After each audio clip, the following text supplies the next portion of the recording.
बहुत आपका आज के एक न्यू ब्लॉग के साथ उम्मीद करता हूँ आप सब अच्छे होंगे। तो फ्रेंड्स, आज का हमारा कंसेप्ट लेकर आए हैं आपके लिए सेक्शन 34 ऑफ आईपीसी के बारे में,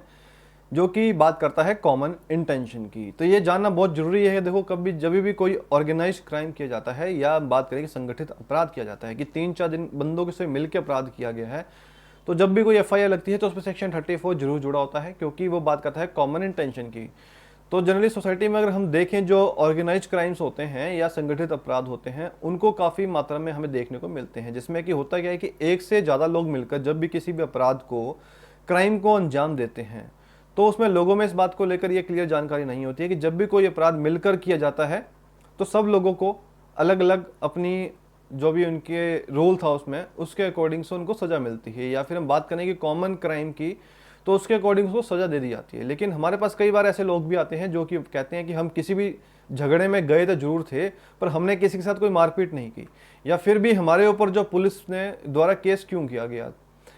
और हमने तो जबकि किसी से मारपीट नहीं की है, तो फिर भी हमारे ऊपर पुलिस के द्वारा केस क्यों बना दिया गया। तो आज की इस वीडियो में वही सब डाउट्स आपके क्लियर करने वाले हैं, क्योंकि जनरली हम देखते हैं अपनी सोसाइटी में भी कि अगर किसी बंदा अगर क्राइम प्लेस पे, इंसिडेंट पे अगर पाया भी गया है, भले ही उसने कुछ नहीं किया और वो मौके वारदात वहाँ पकड़ा गया, तो उस पर भी सेक्शन 34 के लेके उसका जो है रिपोर्ट में नाम दे दिया जाता है। तो उस पर जो कानून है वो बात करते हैं सेक्शन 34 ऑफ आईपीसी की, जो कि कहते हैं कि जब भी कोई एक अपराध कुछ व्यक्तियों के सामान्य इरादे से, यानी कि कॉमन इंटेंशन से किया गया हो, तो जो प्रत्येक व्यक्ति, जो हर एक व्यक्ति उस अपराध में शामिल होगा, वो उसके लिए रिस्पॉन्सिबल होगा, जिम्मेदार होता है। जैसे कि अगर हम बात करें कि अपराध उसके अकेले के द्वारा ही किया गया हो, वो सेम उसी की तरह माना जाएगा। अब कब लगती है सेक्शन 34 धारा 34? तो जब भी किसी व्यक्ति के द्वारा अगर कोई क्राइम किया जाता है, कोई अपराध किया जाता है, और अगर उस अपराध को करने में कुछ और लोग भी उस व्यक्ति का साथ देने के इरादे से शामिल होते हैं, तो उन सभी बचे हुए अपराधियों को, यानी उन सभी व्यक्तियों को अपराधी माना जाएगा, और उनके द्वारा जो किए हुए अपराध के साथ साथ उनको आईपीसी के सेक्शन 34 भी लग जाती है। तो इसीलिए आप देखेंगे कि किसी भी केस में कभी भी एक ही धारा 34 कभी नहीं लगती है। अगर किसी भी आरोपी पर सेक्शन 34 लगाई गई है, तो उस व्यक्ति पर सेक्शन 34 के साथ साथ कोई और अपराध की धाराएं भी जरूर लगी होंगी, क्योंकि सेक्शन 34 सिर्फ एक बात करता है कॉमन इंटेंशन की। फिर वहाँ पे चाहे चोरी, मारपीट या मर्डर कुछ भी हुआ हो, सेक्शन 34 तो सिर्फ एक बात करती है कि हमें कॉमन इंटेंशन का यूज़ किया गया था। दैट मीन्स कि यहाँ पे एक से ज़्यादा लोगों के द्वारा क्राइम कमिट हुआ था, और सबका जो था वो कॉमन इंटेंशन था, एक नॉर्मल सामान्य इरादा था।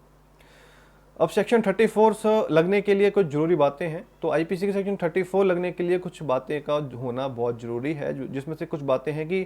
किसी भी प्रकार का अपराध होना, यानी कि जब कॉमन इंटेंशन तभी लगेगी जब कोई भी किसी प्रकार का वहाँ पे क्राइम कमिट हुआ है। अगर वहाँ पे कुछ क्राइम हुआ ही नहीं है तो 34 तो वहाँ लगेगी नहीं, क्योंकि वहाँ कुछ हुआ ही नहीं है जनरली। और किसी भी क्रिमिनल एक्टिविटी को अगर बात करें कि आपराधिक गतिविधियों में एक से अधिक लोगों का होना, क्योंकि ये जो सेक्शन 34 है हमेशा एक से ज़्यादा के लिए लगी जाती है। और इसमें जो अपराध करने का सभी लोगों का इरादा एक होना चाहिए, यानी कि कोई किसी को बचा रहा था इन केस, क्योंकि जल्दी भीड़ में होता है कि कोई किसी को बचाने का मकसद है, किसी को किसी उसको पीटने का मकसद, तो इसमें भी कॉमन इंटेंशन वर्क नहीं करेगा। यानी कि सबका जो इंटेंशन है वो एक होना चाहिए, या तो सबको उसको मारने के लिए आए हुए थे तो उसमें सेक्शन 34 तभी फुलफिल होगी, और जो कैटेगरी है वो सभी आरोपियों की भागीदारी में होना चाहिए, यानी कि जो भी एक्टिविटी या क्रिमिनल की गई है वो सबका बराबर रोल होना चाहिए उस एक्टिविटी को कमिट करने के लिए, क्राइम को कमिट करने के लिए। तो इसमें अगर हम सजा का प्रोविजन देखें तो आईपीसी सेक्शन 34 में किसी भी सजा का कोई प्रोविजन अलग से नहीं दिया गया है, ठीक है। और सेक्शन 34 सिर्फ इतना बताती है कि अगर कोई भी जो क्राइम है अगर साथ में किया गया है, तो सजा तो मिलकर जो अपराध किया गया है, ठीक है, उसके लिए मिलती है। यानी कि अगर मर्डर, डकैती, चोरी, रेप या कोई भी जो सजा की गई है, तो सजा जो प्रोविजन है वो उसके अकॉर्डिंग मिलेगी। सेक्शन 34 में अलग से कोई सजा नहीं दी गई है। तो ऐसे मामलों में जब भी कोर्ट के द्वारा अगर कोई भी सजा सुनाई जाती है, तो जो सेक्शन 34 लगने की वजह से सभी जो अपराधी होंगे, क्रिमिनल्स होंगे, उनको अपराध के लिए सजा दी जाती है। अगर उनका इरादा अगर एक रहा हो, फिर चाहे जो अपराधियों का योगदान भले अलग अलग क्यों ना हो, जैसे कि अगर हम आपका कोई भी अगर केस लेते हैं, जो दिल्ली गैंगरेप केस का अगर बात करें हम निर्भया की, तो उसमें भी जो अगर 5 बंदे 6 बंदे जितने भी उसमें इन्वॉल्व थे, तो उन सबका जो 34 लग गई उन पे, तो सबको बराबर की पनिशमेंट मिलेगी, क्योंकि सबका बराबर रोल था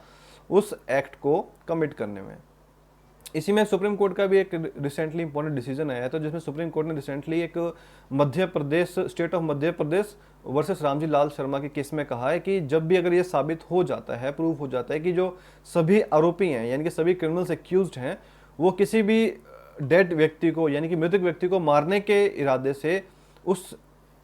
प्लेस पर गए थे, उस जगह पर गए थे, तो यह जरूरी नहीं है कि नॉर्मल इरादे वाले व्यक्ति के पास किसी भी हथियार का कोई इस्तेमाल किया गया था।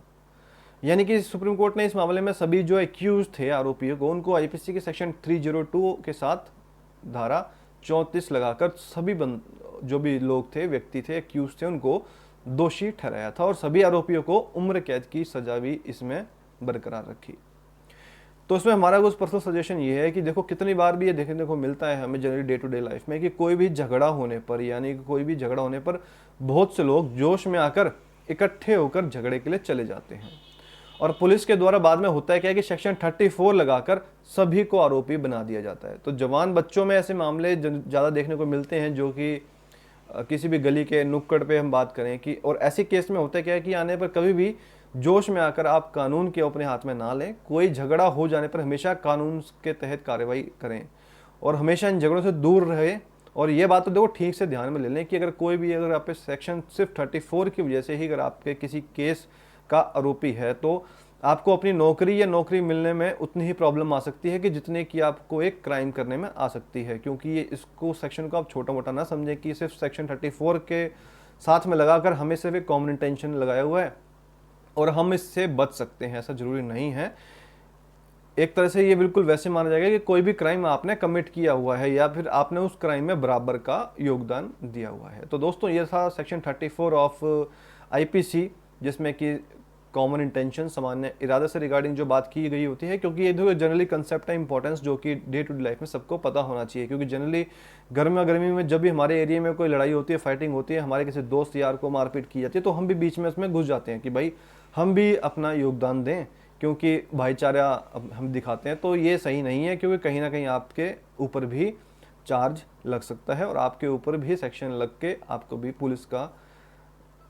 अनअवॉइडेबल सर्कमस्टांसेस देखने को मिल सकते हैं। दोस्तों उम्मीद करता हूँ आपको आज की वीडियो पसंद आई है, इन्फॉर्मेटिव लगी है। अगर इन्फॉर्मेटिव लगी प्लीज़ चैनल को सब्सक्राइब किए बिना मत जाइएगा, ताकि इसी तरह और इंपॉर्टेंट अपडेट्स आपको आने वाले मिलते रहें। मिलते हैं जल्दी आपको एक न्यू टॉपिक के साथ। Thanks for watching this vlog.